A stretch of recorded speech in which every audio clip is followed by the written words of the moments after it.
Seringkali kebaikan Allah itu kita pandang dari sudutnya yang materi. Yang subscribe semoga diberikan panjang umur dan sehat selalu. Allah itu baik kalau kita punya harta yang banyak, tanah yang luas, pabrik yang di mana-mana. Sementara kalau cuma sekadar itu kebaikan Allah, terlalu sedikit orang yang mendapatkannya. Padahal kebaikan Allah tidak pernah berhenti dan meliputi seluruh makhluk yang hidup ini. Karena itu pada kesempatan jumpa sore ini, saya ingin mengajak kita melihat kebaikan-kebaikan Allah dalam bentuk yang lain. Bahwa kita diberikan harta yang banyak, itu kebaikan Allah. Diberikan tanah yang luas, itu juga kebaikan Allah. Diberikan perusahaan, pabrik di mana-mana, itu juga kebaikan Allah. Tapi tidak terbatas kepada itu. Ada kebaikan-kebaikan yang non-materi, yang malah justru itulah esensi kebaikan itu. Mari kita renungkan sebuah hadis, di mana baginda Rasul bersabda, arba'atun, man u'tiyahunna, faqad u'tiya khairat dunya wal akhirah. Ada 4 hal. Siapa yang oleh Allah diberikan keempat hal ini, sungguh dia telah diberikan kebaikan dunia dan sekaligus kebaikan akhirat. Kebaikan dunia juga kebaikan akhirat. Ini berarti belum tentu yang baik di dunia menurut kita akan berbuntut baik juga di akhirat. Tapi orang yang diberikan 4 hal ini, dia sungguh diberikan kebaikan dunia dan juga kebaikan akhirat nanti. Apa 4 perkara ini? Yang pertama, qalban syakir. Orang yang oleh Allah diberikan hati yang pandai bersyukur. Ada ungkapan, my heart is my home. Hatiku adalah rumahku. Kalau luas hati, rumah yang kecil besar rasanya. Kalau sempit hati, rumah yang besar pun kecil jadinya. Kalau hati sempit, rumah pun kecil, kiamat namanya. Orang yang hatinya pandai bersyukur, bisa mensyukuri nikmat. Dan dengan dia bersyukur, semakin bertambah nikmat itu kepadanya. Banyak orang kaya harta, tapi miskin hati. Ini gejala zaman kita sekarang. Di tengah gemerlapnya harta, dia tidak tahu mau diapakan harta yang banyak itu. Orang-orang sufi menjelaskan bahwa kaya itu ada 2 macam. Ada kaya majazi dan kaya hakiki. Yang disebut kaya majazi, kaya artifisial. Lahirnya dibaluti harta, tapi hatinya miskin. Hidupnya sudah serba ada, tapi dia masih merasa kurang. Rumahnya sudah titik air liur orang melihatnya, tapi dia masih merasa belum apa-apa. Mobilnya berdecak orang kagum melihatnya, tapi dia rasakan itu pun masih belum. Maka dia selalu miskin. Dalam sebaya cukup dia masih merasa kurang, maka hidupnya pun selalu kekurangan. Orang yang diberikan hati yang kaya, sungguh sebuah kebaikan. Hati yang kaya, hati yang luas. Kalau hati luas, tandanya 2, bisa mensyukuri nikmat dan tidak mengingkari apa yang diberikan Allah kepadanya. Tapi orang yang hatinya sempit biasanya tidak pandai mensyukuri nikmat. Dan lebih celaka lagi ini, tidak senang lihat orang lain mendapat nikmat. Orang seperti ini, ya susah gemuk. Sudah tidak bisa mensyukuri nikmat, tidak senang lihat orang lain mendapat nikmat.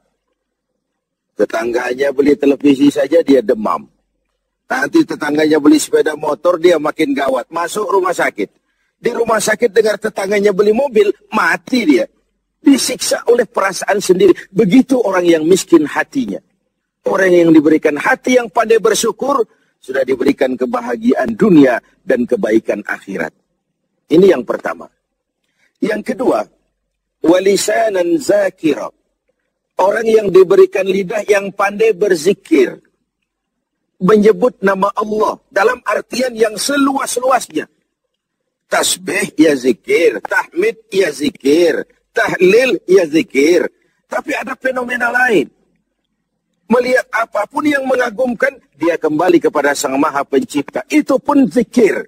Melihat semesta jagat raya, melihat bintang gemintang bertaburan di angkasa, melihat lautan luas terhampar biru membentang, melihat gunung tinggi menjulang ke angkasa, semuanya mengingatkan dia kepada Allah. Itu pun zikir. Diberikan lidah yang pandai berzikir, mengingat Allah dalam segala keadaan. Dan bukankah Islam mengajarkan seperti itu? Dari hal-hal yang paling kecil, memulai pekerjaan, bismillah. Melihat sesuatu yang hebat, Masya Allah. Melihat sesuatu yang luar biasa, subhanallah. Terkejut, astaghfirullah. Berjanji, insya Allah. Semua dikaitkan dengan Allah. Inilah zikir itu. Hidup yang larut dalam alur ketuhanan. Yang ketiga, wabadanan alal bala'i sabir.